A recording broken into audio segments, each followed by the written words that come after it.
Who does which one? Is that the same as that one? Are they all different? Oh, what manufacturer does what? We're going to cover all of that in this video.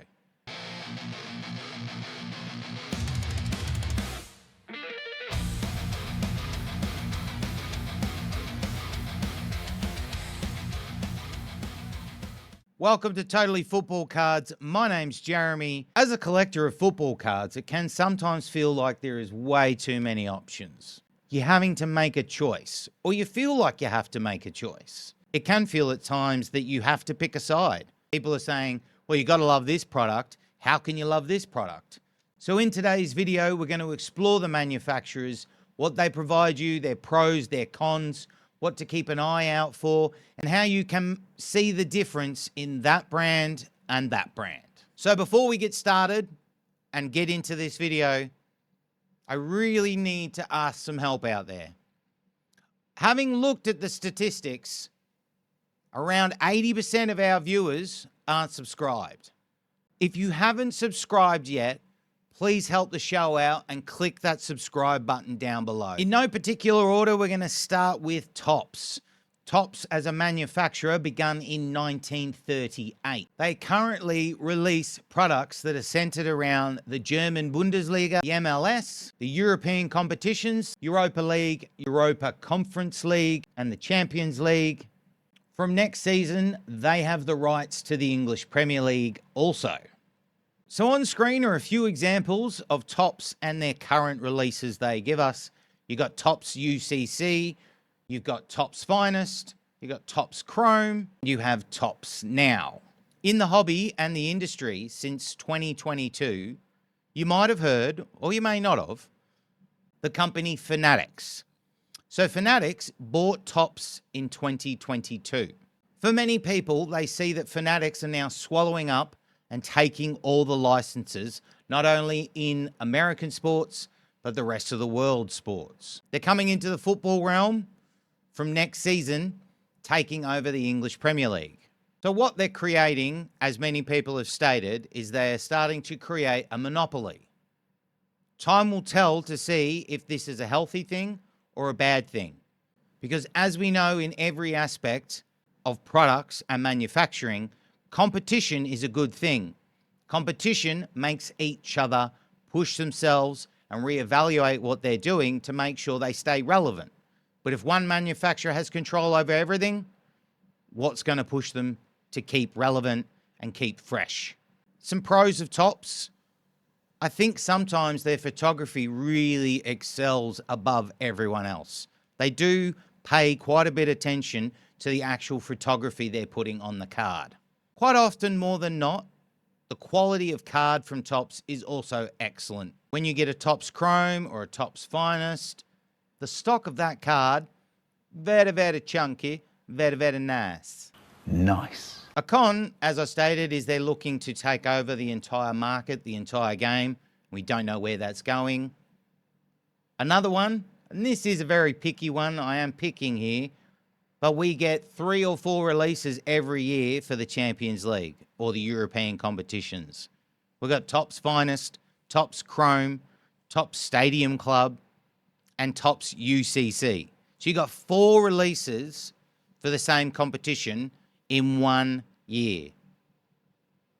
It's a bit overkill, but it's the way manufacturers do things. And as I said, that is really me picking at things. The next manufacturer we've got is Panini. Panini started in 1961, considered the pioneers of the sticker game. They currently have the English Premier League license, they have the Serie A in Italy, and they have the La Liga in Spain. Panini also currently have the World Cup licenses. After they lose the Premier League license next year, it's going to be interesting to see where Panini goes and where Panini focuses themselves on. And why I mention that is, to be honest, their big selling products at the moment, without a doubt, are the English Premier League stuff and the World Cup stuff. So if you're not going to have the English Premier League anymore, you're going to innovate, you're going to give us some other leagues, or you're maybe going to give us League One. The options are there. Let's see where Panini takes it going forward. So as you can see on screen, you can see Panini Prism, Panini Select, And then you get into what many people consider the more higher end, the more expensive end of their products: Panini Obsidian, Panini Immaculate, and Panini Impeccable. A big pro for Panini is their diversity of products, everything from your standard range to your high-end range, allowing collectors of all ends of the spectrum to get in and find something they love. Now, a con about Panini, and it is picking, is the loss of the Premier League license. Where will they go? What will they do? I have no doubt they'll push on. They'll find other avenues and other ways to release cards, but definitely a hit to them losing that license. The next manufacturer we need to talk about is Leaf. Leaf started in 2010. They are known for their sport cards, known for producing cards for niche sports, niche moments, unique things that you normally wouldn't see in the sports cards realm. As you can see on screen there, Leaf don't have any licensing towards their products. So there's no badge on the jerseys or the kits that are being worn. There's no major sponsorships shown on the kits. And also sometimes it is sketch photography that's used instead of real life photography. A pro about Leaf is some of the autos and cards they've been able to produce, while unlicensed, are still amazing over the years. A con about Leaf, unfortunately, since it's unlicensed, no matter the quality of the auto, the quality of the player, they're not really held in much regard within the sports card scene, which is just an opinion of most consumers out there. The last manufacturer on the list that we need to discuss is Futera. Futera have been going since 1989. They have a distinct and very well-renowned reputation for high-quality product and high-quality releases. They do everything from autos to game-worn patches. There used to be a time, which was such an amazing thing, they also, on the back, if it was a patch card, would tell you the exact game that match-worn patch was from. Unfortunately, it hasn't been there for a while. I do wish they'd bring it back.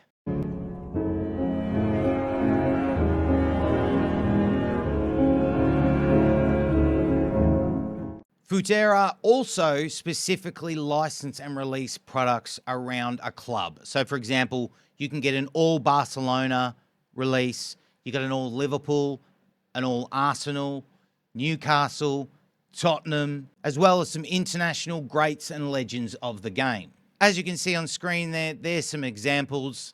From the Barcelona set, you've got a Moments card, a match-worn Modric patch, and a Messi match-worn patch, and a Hazard match-worn patch on the same card. In the sphere of football cards, I would definitely say these guys are considered more niche, but I don't say that in a negative way at all. So a pro about Futera is definitely the unique qualities and high-end product they do release.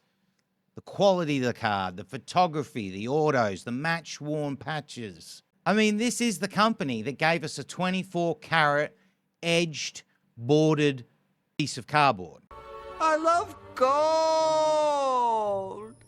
That's just unique in itself. Con would be that it is on the higher end of cost. It is quite pricey. And for what you pay, there's not a lot of cards in your product. But it's being nitpicky again. I mean, that's not necessarily a downside because, as I said, you know the quality of the product. I guess for me, the real negative, unfortunately, as I said, they no longer put on the back of the card where that match-worn patch was from. You no longer can look at the back and go, wow, that was from the 15th of September at Wembley, and it was 2-1 to England over Colombia. I mean, that was awesome. You could then go on YouTube, look at some highlights, look at some clips, and be like, that's part of the jersey I have in my hand. So that's the four main manufacturers within our football, soccer card community. Have you got a preference of which manufacturer you like and you collect? Or are you flexible and you don't really mind as long as it looks nice and you want it in your collection? Leave me a comment down below. I'd love to hear where you are with each manufacturer. I hope you took all this knowledge bring it into your collection, and it helps your collection grow. My name's Jeremy. This is Totally Football Cards. Yeah, buddy. Let's get it.